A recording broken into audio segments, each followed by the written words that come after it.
Hello guys, how are you doing. इस episode की start होती है और हमें देखने के लिए मिलता है कि अब स्टूडेंट एक्सचेंजिंग सेरेमनी स्टार्ट हो गई थी, जहां पर हमें देखने के लिए मिलता है कि एक तरफ जहां पर डीन यान खड़े तो दूसरी ओर जिंग होंग चैन मौजूद होते हैं। तभी डीन यान कहते हैं कि तुम्हारे स्टूडेंट्स वाकई में बहुत ही ज़्यादा ब्रिलियंट हैं और वाकई में इन्हें देख के काफ़ी ज़्यादा खुश हुआ, जिसके साथ ही वो उनकी काफ़ी ज़्यादा जेन्युइन तारीफ़ कर रहे थे। जिसके बाद वो दोनों प्राउड से खुश हो जाते हैं कि डीन यान उनकी तारीफ़ कर रहे हैं। लास्ट में वो ये भी कहते हैं कि मैं इन्हें देख के काफ़ी सेटिस्फाइड हूँ।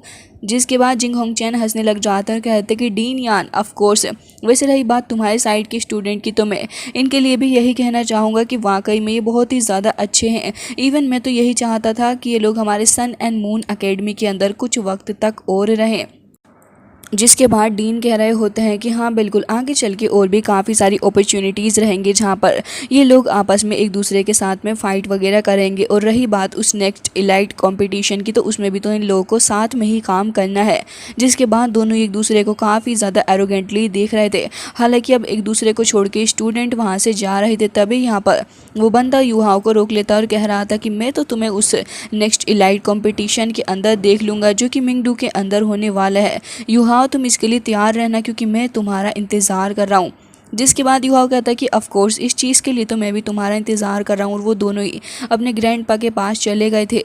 साथ जब युहाओ डीन के पास को जा रहा था, तभी यहाँ पर जिंग होंग चैन उसे रोक लेते हैं और कह रहे थे कि युहाओ तुम जा रहे हो, इससे पहले मुझे तुमसे कुछ और बात भी करनी है। जिसके बाद वो युहाओ को अपने पास में बुलाते हैं और हमें देखने के लिए मिलता है कि यहाँ पर जैसे ही डीन युहाओ को इशारा करते हैं, तभी युहाओ भी तुरंत ही उनकी बात मानने के लिए आगे की तरफ को चला गया था। उनके पास आके खड़ा हो जाता है, तभी हमें देखने के लिए मिलता है कि वो उसका हाथ पकड़ लेते हैं और फिर उसके हाथ के ऊपर एक रिंग रखते हुए कहते हैं कि तुम अपना ख्याल रखना। और साथ ही उसके कान के पास आके कुछ तो वो कह रहे थे जो कि अभी हमें पता नहीं चलता कि आखिर वो युहाओ से क्या कह रहे हैं। जिसके बाद वो यहाँ पर स्माइल करते हैं और युहाओ के शोल्डर को थपथपाते हुए उसे मोटिवेट कर रहे थे। हालांकि हम सभी को पता है कि जिंग होंग चैन किस तरीके के बंदे हैं, ज़ाहिरन तौर पे उन्होंने कुछ डीमोटिवेटिंग बात ही की होगी। जिसके बाद जिंग होंग चैन के साइड के सारे स्टूडेंट्स वहाँ से जाने लगे थे, तभी वो कह रहे होते हैं कि गुड बाय एवरीवन। जिसके बाद वो तुरंत ही वहाँ से चले जाते हैं और काफ़ी ज़्यादा टेंशन में वो लोग नज़र आ रहे थे। अपना युहाओ भी रिंग लेने के बाद आगे की तरफ को बढ़ के आ रहा था, तभी डीन दूसरे वाले मास्टर से कहते हैं कि ऐसा करो, तुम सारे के सारे डिसाइबल्स को यहाँ से लेके चले जाओ। तो वो बाकी सारे लोगों को लेके जा रहे होते हैं अंदर, और वो बाकी के सारे बच्चे काफ़ी ज़्यादा खुश थे। लेकिन अपना युहाओ आके खड़ा हो गया था मास्टर के पास में, और यहाँ पे मास्टर खड़ी भी होती है और कह रही थी कि आखिर क्या सारा सब कुछ। तभी वो कहता है कि मैं अपनी श्रेक अकेडमी के अंदर आने के लिए बेसब्री से इंतज़ार कर रहा था और अब फाइनली मैं यहाँ पे आ गया हूँ। साथ ही वो ये भी कहता है कि यहाँ पे जो शू तियान रेन प्रिंस है उसने एक मैसेज भेजा, और साथ ही उसने अपोलॉजी के तौर पे हमें ये गिफ्ट भी भेजा है ताकि हम उसकी अपोलॉजी को एक्सेप्ट कर पाएँ। जिसके साथ ही युहाओ ये भी कहता है कि मैंने अभी देखा इसके बारे में, इस रिंग के अंदर ढेर सारे large amount of rare metals मौजूद हैं। इसके अलावा इसके अंदर एक सिल्वर ड्रैगन स्केल भी मौजूद है। जिसे देखने के बाद मिस लिंगर कहती है कि यहाँ पर ना आने की वजह से इतना ज़्यादा बड़ा गिफ्ट, वो भी कंपनसेशन के तौर पे, मुझे तो ये कुछ सस्पिशियस सा लग रहा है। जिसके बाद यहाँ पर डीन भी यही सोच रहे थे और कह रहे होते हैं कि बिल्कुल मुझे भी यही लग रहा है कि इतनी आसानी से तो वो हमारे ऊपर इतना बड़ा फेवर करेगा नहीं, ज़रूर से कुछ ना कुछ चल रहा है और वैसे भी कुछ छुपा नहीं है।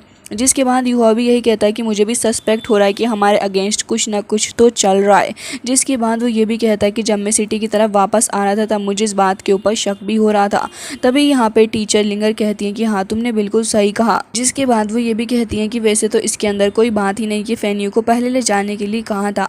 जिसके बाद वो आगे भी ये कहती हैं कि युवा तुम्हारी सेफ्टी की बात रही तो फिर मुझे लग रहा है कि हमें इसे डायरेक्ट ही परस्यू करना होगा, क्योंकि अब हम इस अपॉर्चुनिटी को नहीं छोड़ सकते। तभी युवा कह रहा होता है कि मुझे तो ये लग रहा है कि ये जो रिंग उसने मुझे दी है तो इसके चक्कर में शायद ये जो भी कुछ होने वाला है ये अटैक मुझसे ही रिलेटेड होगा।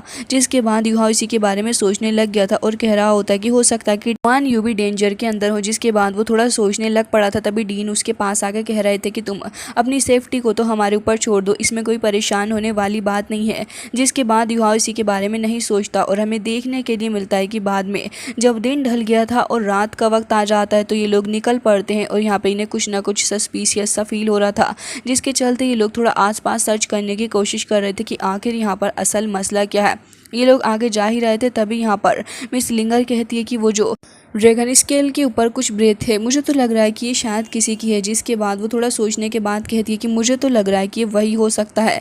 जिसके बाद यहाँ पर डीन कहते हैं कि हाँ, और वो आ भी रहा है। जिसके बाद ये लोग ऐसे ही आगे बढ़ते जा रहे थे, तभी डीन यूहाओ को कहते हैं कि यूहाओ थोड़ा केयरफुल रहो। जिसके बाद वो वहीं पर खड़े थे और यहाँ पर खड़े होकर कह रहे होते हैं कि अब जब तुम यहाँ आ ही चुके हो, अच्छा ही होगा कि अब तुम सामने आ जाओ। जिसके बाद वो यहाँ पर देख रहे होते हैं तो स्काई के अंदर कुछ पर्पल कलर की ओरा आने लगी थी, और ये ओरा किसी और की नहीं बल्कि जैंग पैंग की होती है, जो कि चारों ही तरफ से फैलती हुई आ रही थी। और एक काफ़ी ज़्यादा पावरफुल बीस्ट का माउथ भी हमें देखने के लिए मिलता है। एंड हमें देखने के लिए मिलता है कि वो अपनी ईविल आई के थ्रू यहाँ पे आ गया था और कह रहा होता है कि वैसे तो आपके लिए काफ़ी ज़्यादा हार्ड रहेगा मुझे वापस से रिमेंबर कर पाना, लेकिन मुझे लगता है कि आप लोग इतनी जल्दी मुझे भूले भी नहीं होंगे। और ये कहते साथ ही वो काफ़ी तेज़ी के साथ आगे आ गया था अपने पेट के साथ में, जिसे देखने के बाद तो अभी फ़िलहाल डीन भी यही कह रहे होते हैं कि ये तो तुम हो। और साथ ही यहाँ पे मिस लिंगर भी कहती हैं कि ईविल टाइगर जैंग पैंग, आगे तुम यहाँ पे क्या कर रहे हो? उस दिन वाकई में मिस्टर मू ने गलती कर दी तुम्हें छोड़ के, और आज तुम ये सब कुछ कर रहे हो। जिसके साथ ही वो ये भी कह रही थी कि तुम वाकई में एक ईवल हो। तभी वो कहता है कि बिल्कुल मैं मिस्टर मू की काइंडनेस को कभी नहीं चुका पाऊंगा। ये बात तो एकदम ही सही है, और उन्होंने मेरे ऊपर ट्रस्ट भी किया। लेकिन आज मैं इस बच्चे यानी कि यूहाओ की जान लेने के लिए आया हूँ, और इसके अंदर मुझे कोई भी नहीं रोक सकता। इसका तुम दोनों से भी कोई लेना देना नहीं है, तो फिर तुम लोग यहाँ से चले जाओ। जिसके बाद यहाँ पे डीन कह रहे होते हैं कि आगे तुम क्या बकवास कर रहे हो, और ये कहते साथ ही वो तुरंत ही आगे बढ़ते हैं। लेकिन उससे पहले लिंगर आगे बढ़ चुकी थी, और हमें देखने के लिए मिलता है कि अपने हेवनली मैजिक वेपन को लेके वो तुरंत ही उसकी तरफ का एक काफ़ी ज़्यादा स्ट्रॉन्ग बैरियर बनाती है। वो एक सर्कल टाइप बैरियर था, और कह रही होती है कि आज तो मैं तुम्हें यहाँ से जाने नहीं दूंगी। जिसके बाद वो यहाँ पर कह रही होती है कि मैं यहाँ पे किसी गोट को भी समन नहीं करने वाली, लेकिन तुम्हारा खेल खत्म हो जाएगा।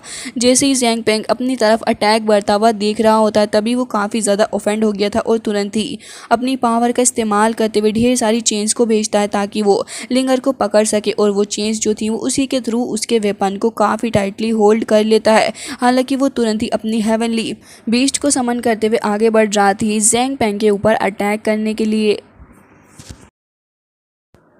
अब जैसे ही वो आगे बढ़ती है, तभी हमें देखने के लिए मिलता है कि यहाँ पर ये जो बंदा था वो काफ़ी ज़्यादा अग्रेसिव हो जाता है, और साथ ही यहाँ पर ये भी कह रहा होता है कि अभी फ़िलहाल मैं तुमसे डील करके रहूँगा। साथ ही अपनी पावर का काफ़ी ज़्यादा तेज़ी के साथ इस्तेमाल करते हुए वो the end of the night नाम की पावर को समन करता है, और एक बहुत ही ज़्यादा स्ट्रॉन्ग अटैक वो करता है। लेकिन तभी यहाँ पर लिंगर जो थी वो तुरंत ही अपने ढेर सारे स्पीयर को समन कर लेती है और अपनी किंगयान बॉडी पावर का इस्तेमाल करने वाली थी। हालांकि तभी हमें देखने के लिए मिलता है कि जैंग पैंग जो था वो तुरंत ही अपनी पावर को थ्रो करता है इसकी तरफ को, जिसके बाद वो काफ़ी ज़्यादा प्रेशर भी इसके ऊपर लगा रहा था। लेकिन वो भी यहाँ इतनी आसानी से कहाँ बाज आने वाली थी। वो तो तुरंत ही अपनी हेवनली ड्रैगन को समन कर लेती है और काफ़ी तेज़ी के साथ उसे आगे बढ़ाती है ताकि अटैक कर सके। अब ये जो फायर ड्रैगन मार्शल स्पिरिट थी वो अपने आप में एक बहुत ही ज़्यादा पावरफुल मार्शल स्पिरिट होती है, क्योंकि इसकी पावर इतनी ज़्यादा थी कि जब उस बंदे जैंग पैंग ने जो अटैक किया था उसकी भी बिल्कुल ही हालत ख़राब कर देती है। इवन यहाँ पे जब डीन यान खड़े थे वो भी यूहाओ को यही बता रहे थे कि जो बीस्ट है वो बहुत ही ज़्यादा अग्रेसिव होता है एंड कॉम्बैक्ट पावर के अंदर इसका मुकाबला करना काफ़ी ज़्यादा मुश्किल होता है। जिसके बाद हमें देखने के लिए मिलता है कि उस बीस्ट का अटैक इतना ज़्यादा स्ट्रॉन्ग अटैक बन के सामने आया था कि यहाँ पर जैंग पैंग की हालत भी काफ़ी ज़्यादा ख़राब हो चुकी थी। इवन जैंग पैंग खुद सोच रहा था कि आखिर उसने किससे पंगा ले लिया है, लेकिन अभी भी वो हार तो बिल्कुल नहीं मान सकता था। जिसके चलते वो तुरंत यहाँ पे अपनी पावर का इस्तेमाल करते हुए अब एक बार फिर से अपने डार्क ओरा को रिलीज़ करता है।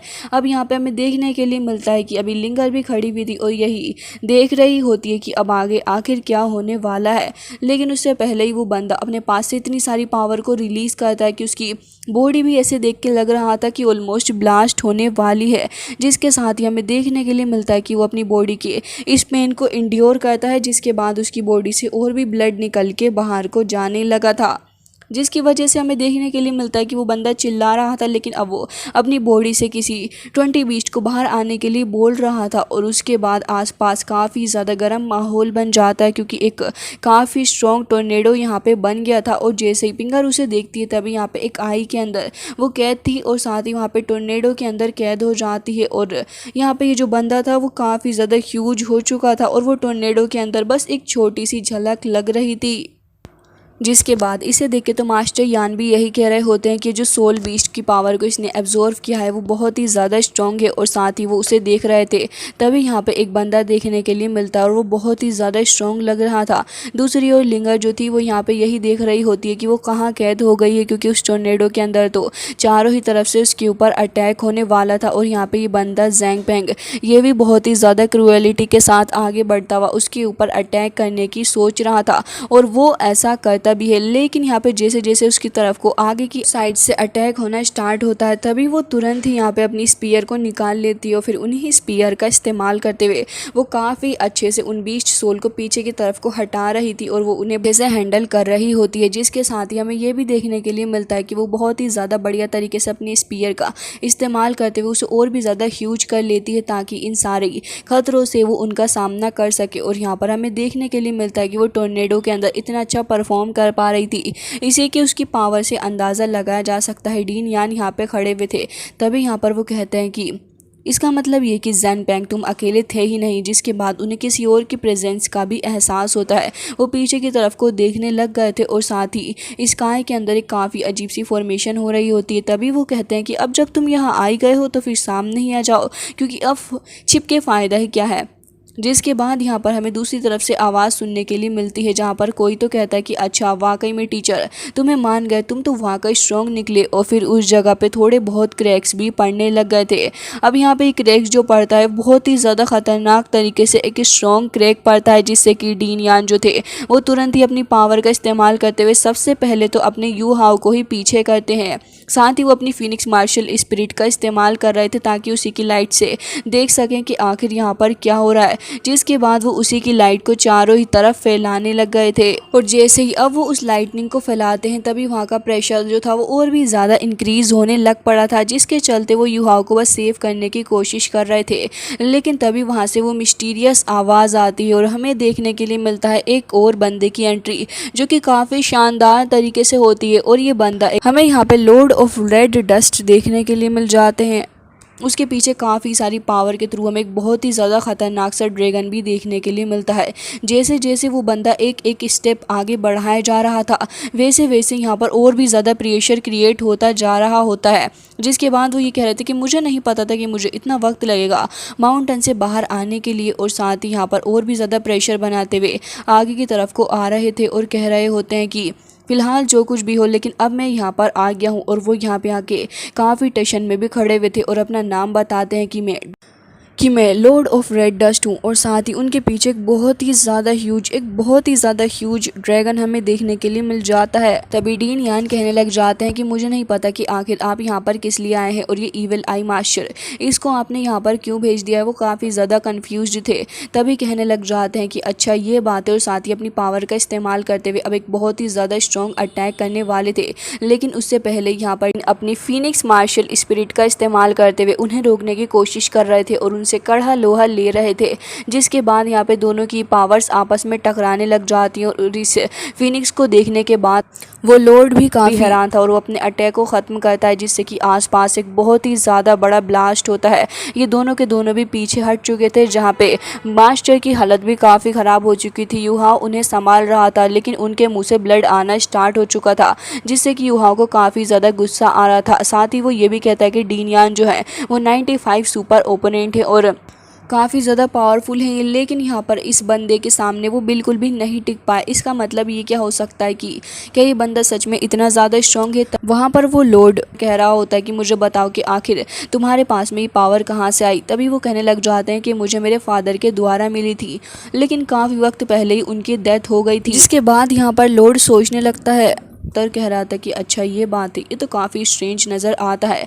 लेकिन अपना यूहा उसे तो बहुत ही ज़्यादा गुस्सा आने लगा था ड्रैगन एम्परर के ऊपर, और कह रहा होता है कि आखिर तुम्हारे पास ये एबिलिटी आई कहाँ से अपने जूनियर्स को बुली करने की। आप दूसरों को बुली कर रहे हैं। जिसके साथ ही अपना हाथ उसकी तरफ को पॉइंट करते हुए कहता है कि तुम आखिर एक टीचर बनने के लायक कैसे हो सकते हो। तुम तो एक क्वालिफाइड भी नहीं हो, क्योंकि तुम दूसरों को बुली करते हो अपने से कम को, और अगर हिम्मत है तो फिर मुझसे फाइट करके दिखाओ। इवन इतनी बड़ी चुनौती कर दिया होता है अपना युहाओ, तो साथ ही यहाँ पे वो भी उसकी शक्ल को ही देख रहे थे कि इस बच्चे का दिमाग कहीं ख़राब तो नहीं हो गया। लेकिन तभी यहाँ पर वो कहने लग जाता है कि हाँ, मैं आपसे 200 साल छोटा हूँगा, लेकिन इस सब के बावजूद भी आप फिर मेरे साथ भी फाइट कर लीजिए, क्योंकि आप अपने से सेम एज वाले के साथ तो करेंगे नहीं। जिसके साथ ही उसे बुरा तो लग रहा था और यहाँ पे खुद से खुद वो ये भी सोच रहा होता है इन सारी चीज़ों के बारे में। तभी यहाँ पे ड्रैगन कहता है कि श्रेक एकेडमी के लोग इतनी ज़्यादा आगे निकल गए हैं, मुझे बिल्कुल भी इसके बारे में नहीं पता था।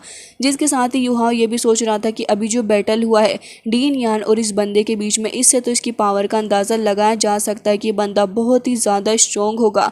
और आसपास काफ़ी सारी फायर भी फैल रही थी। अब युहाओ का ये बिहेवियर देखने के बाद तभी लॉर्ड यही सोच रहा था कि आखिर ये बंदा आया कहाँ से और इस लेवल का एटीट्यूड आखिर है कैसे इसके अंदर। तभी यहाँ पे युहाओ ये भी कह रहा था कि अगर तुम मेरी एज के होते ना तब मैं तुम्हें बताता। जिसके साथ ही यहाँ पर वो ये भी सोच रहे होते हैं कि वाकई में इस बच्चे के अंदर तो कुछ ज़्यादा ही दम है।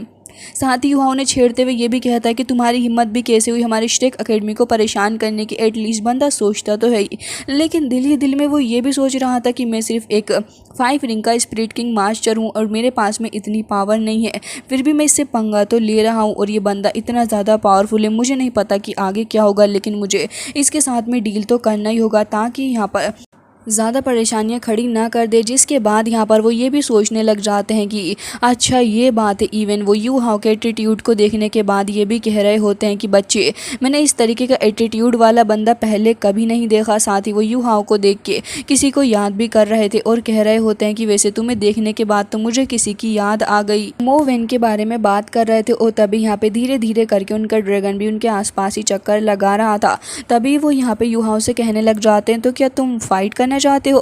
तभी युहाओ काफ़ी ज़्यादा करेजियसली आगे बढ़ता है और ये वाकई में एक बहुत ही ज़्यादा करेजियस मूव था, जहाँ पर युहाओ एक छोटे लेवल का बच्चा था। तभी यहाँ पर ये मास्टर, ये तो लॉर्ड होते हैं तो कितने ज़्यादा पावरफुल होंगे। जिसके बाद युहाओ कह रहा था कि हाँ बिल्कुल। तभी वो कह रहे होते हैं कि सच में। तभी वो कहता है कि बिल्कुल, अगर मैंने फाइट कर ली तो फिर यहाँ से हमें जाने देना। और ये जो टोर्नेडो तुमने बनाया है, रही बात इस दूसरे बंदे की, तो इसे तो मैं बहुत ही आसानी से बीट कर सकता हूँ। अब युहाओ का ये एटीट्यूड देखने के बाद वो कह रहे थे कि ओके, तुम्हें लगता है कि ऐसा है तो फिर ठीक है। ये ओल्ड मैन खड़े होकर देखेगा कि आखिर तुम क्या कर सकते हो। जाओ जाके अपनी पावर का इस्तेमाल करो और उसके बाद मैं डिसाइड करूंगा कि आखिर मुझे क्या करना है। जिसके बाद युहाओ को देखते हैं जो कि काफ़ी गुस्से से आगे बढ़ गया था और साथ ही वो वहाँ पे जा भी रहा होता है। तभी मास्टर उसे रोकने के लिए कहते हैं कि युहाओ, क्या तुम श्योर हो।